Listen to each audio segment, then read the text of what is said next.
제가 만약에 다시 승무원이 될 수 있다면 과연 어떤 항공사의 객실 승무원이 되고 싶을까요? 네, 여러분 안녕하세요. 반갑습니다. 취업준비생들의 멘토 테디쌤입니다. 다들 아시다시피 모르시는 분들도 계시겠지만 저는 대한항공, 아시아나항공, 에어부산 총 3곳의 항공사에 최종 합격을 하고 아시아나항공에서 약 4년간 근무를 했습니다. 그런데 말이죠, 나 때보다 지금은 훨씬 더 많은 항공사들이 생겨났고요. 그만큼 객실 승무원 지원자로서 채용이 열리게 된다면 선택지 또한 굉장히 많아졌습니다. 그래서 오늘 제가 다시 승무원이 될 수 있다면 과연 어떤 항공사에 입사하고 싶은지 정말 솔직한 제 마음을 한번 여러분들께 베스트 3로 공유해 보려고 합니다. 그리고요, 사실 아시아나항공도 굉장히 만족스러웠지만 현실적인 아쉬운 부분, 단점들도 많았습니다. 그렇기 때문에 그 베스트 3 안에 아시아나항공은 아쉽지만 포함되지 않습니다. 하지만 언제나 제 마음속에 고향은 아시아나항공입니다. 자, 그러면 저는 왜 이 아시아나항공을 선택했을까요? 자, 이유는 간단합니다. 바로 신의 아들. 정말 전국에서 수천 명의 사람들이 스튜어드, 아시아나항공 승무원이 되기 위해서 지원하는데 전국에서 딱 한 명 혹은 2명만 뽑기 때문에 소위 말하는 신의 아들, 그 타이틀이 굉장히 끌렸던 거죠. 당시 제가 대한항공에서 최종 합격했을 때는 승무원 채용 이전에 스튜어드, 그러니까 남자 승무원만 뽑는 채용이었습니다. 그렇기 때문에 남자 동기가 50명이 넘죠. 그 속에서 제가 좀 치고 올라가서 한 기업에서 어떤 자리에 올라가기까지 좀 힘들겠다라는 추측을 했었고요. 나름 명예욕이 있는 사람이거든요. 그리고 또 취준생의 입장에서는 당시 지역 항공사였던 에어부산이 갖는 메리트보다는 LCC기도 하고요. FSC에 대한 어떤 로망과 갈망이 더 컸던 것 같습니다. 그래서 혼자서 이 아시아나항공을 정말 독점하는 그런 남승무원을 꿈꾸면서 입사를 하게 됐었죠. 자, 그럼 다시 승무원이 된다면 어디 항공사를 갈 것인가? 베스트 3는요, 바로 대한항공입니다. 일단 이번 코로나 사태를 통해서 다시 한번 느꼈습니다. 대기업은 다르다. 그만큼 관련 항공산업의 인프라가 굉장히 잘 되어 있고 사업의 다각화도 굉장히 잘 실천되어 있기 때문에 어떻게 보면 위기 속에서도 기회를 창출할 수 있는 그런 부분이 직장인으로서는 굉장히 안정적인 매력으로 다가온다라는 것. 실제로 화물기 운영 많이 해서 이번에 역대 최대 흑자를 냈죠. 뿐만 아니라 남승무원, 여승무원 할 것 없이 진급도 FSC지만 적체가 덜 하고요. 굉장히 잘 되는 편입니다. 그리고 또 중요한 게 비행만 딱 하면 되는 거죠. 조금 더 빨리 진급을 하기 위해서 막 사무실 일을 하거나 어떤 여러 가지 부분에서 막 신경 써야 할 부분보다는요, 정말 비행만 딱 열심히 잘하고 인사고과만 딱 잘 받게 된다면 진급이 그래도 굉장히 잘 되는 편이다. 그리고 취향지가 굉장히 많잖아요. 그렇기 때문에 좀 다른 항공사에서는 갈 수 없는 특별한 스페셜한 취향 노선에서 레이오버 스테이를 즐길 수 있다는 것 또한 장점이고요. 항공사 통틀어서 급여가 가장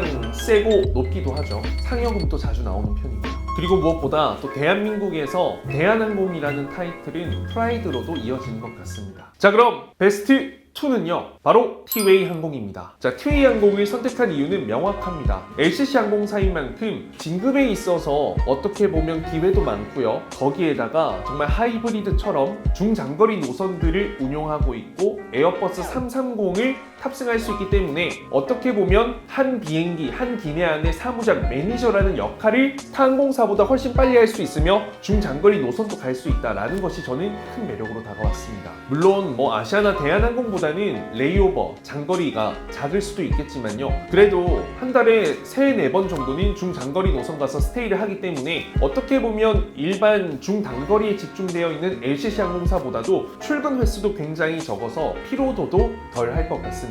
그리고 개인적으로요, 아시아나항공 다닐 때 가장 또 힘들었던 것 중에 하나가 어피어런스 규정이 굉장히 빡빡합니다. 그래서 남자의 경우에는 지금 이 머리도 사실 못하거든요. 앞머리를 다 올렸어야 됩니다. 지금은 많이 완화가 되었지만, 그래서 티웨이 항공은 두발 규정 자유잖아요. 그래서 탈색 한번 시원하게 은색, 흰색으로 한번 하고 좀 쌈박한 느낌으로 비행하면 어떨까라는 상상을 좀 해봤습니다. 자, 그리고 베스트 넘버 1, 바로 에어프레미아입니다. 의아해 하시는 분들도 많을 거예요. 신생항공사인데 왜? 자, 물론 도박성이 있는 선택은 맞습니다. 잘 되면 안 되면 도죠. 왜냐면 항공사가 잘 되면 정말 기회가 많은데 도중에 운항을 중단하게 됐다라고 하면 최악이죠. 그래서 아직도 항공산업이 안정화되어 있지 않기 때문에 리스크가 있는 것은 사실이다. 하지만 인생은 하이 리스크, 하이 리턴. 이 항공사가 원활하게 운영이 되었을 때는 신입 객실 승무원으로 가장 높은 자리에 올라갈 수 있는 항공사 중 한 곳이다 라고 말씀을 드릴게요. 지금은 경력직 1기수, 신입 2기수. 그러니까 여러분들이 들어가게 되면 여러분들 위에 3기수밖에 없습니다. 에어부산을 한번 예로 들면요, 지금 30 몇 기수까지 입사를 한 상태이고요. 그런 상황에서 3기다라고 하면 완전 조상님, 엄청 높은 직급 위치에 있기 때문에 그 힘이 굉장히 센 편입니다. 비행도 굉장히 편하게 할 수 있고요. 그런 진급에 대한 기회도 많지만요, 무엇보다 보잉 787 드림라이너 중대형기 항공기 내에서 내가 대장을 한다, 사무장 매니저를 한다라는 것은 아시아나항공, 대한항공에서는 일단 신입 승무원이 되었을 때 상상 가능조차 안 되는 위치입니다. 그게 저는 가장 큰 매력이라고 생각합니다. LCC보다 어쩌면 더 빠르게 매니저가 될 수 있는 장점도 있는데, 그만큼 보잉 787 대형 기종에서 사무장이 된다는 것은 또 다른 차원의 문제거든요.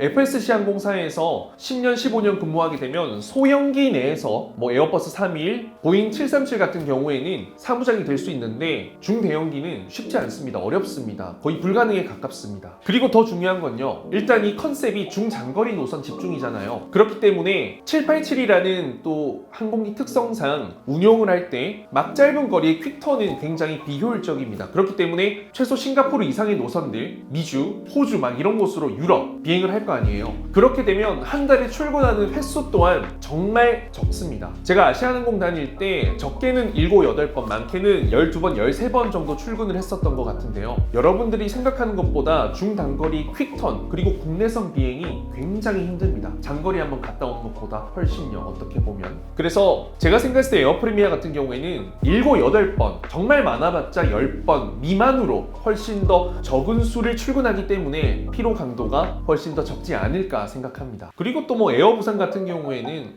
순위권에 들진 않지만 제가 부산 사람이고 지역 항공사이기 때문에 주변에 어떤 수요가 탄탄해서 절대로 사라지지 않을 것 같은 항공사다 라고 생각해서 또 그런 안정성과 지역성을 생각해서 선택해 볼 수도 있을 것 같고요. 어찌됐든 이렇게 좀 제가 항공사를 고민해 봤는데 어떤 채용의 문이 있어서 제가 선택한 것이 아니라 제가 늘 예전부터 수업 내에서도 솔직하게 좀 이야기했던 제 생각입니다. 물론 제가 다시 승무원을 하지 않겠지만 그래도 이런 항공사, 제가 그래도 좋다고 생각하는 항공사에서 1년 정도 비행을 할 수 있다면 행복하고 즐겁긴 할 것 같습니다. 일단 저는 비행보다는요, 그 해외 스테이션에서 거리를 돌아다니면서 음악을 듣는다든지 브런치를 먹는다든지 투어를 한다든지 저는 그 시간이 너무 행복했거든요. 자, 그럼 여러분들 항공사 채용이 활발하게 움직일 그 시간을 기다리면서 여러분들도 마음속에 넘버원 항공사를 선택하시고요. 그리고 그에 맞는 스펙과 경력, 경험들 열심히 쌓고 면접 준비도 열심히 해서 꿈을 이루시길 바랍니다. 결국에 그 꿈의 선택은 여러분들이 만끽하게 될 겁니다. 감사합니다.